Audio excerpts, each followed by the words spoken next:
Today, friends, family, and colleagues came together to celebrate the life of the late Representative David Scott. Doug Richards was at the state capitol where the procession began just yesterday.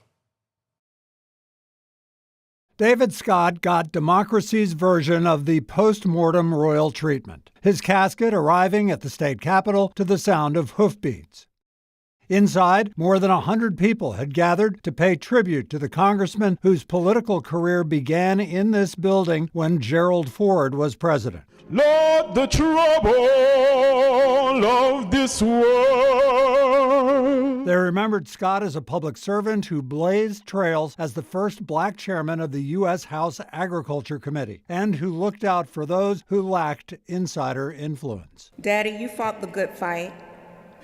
You have finished the race, and you've kept the faith. As Scott's family and admirers spoke, the business of the Capitol had paused, including a group of touring schoolchildren who watched from above the rotunda. I voted with David Albert Scott because I believe that whatever the complications were, that he had done the best job that could be done. The Lord has had his hands on Georgia.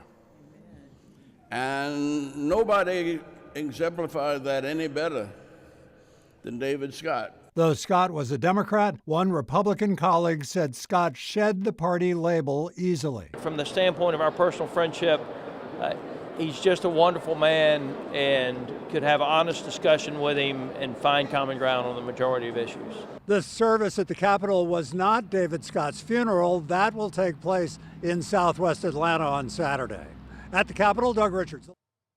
And a special election will be held for the 13th Congressional District on July 28th to replace the late representative.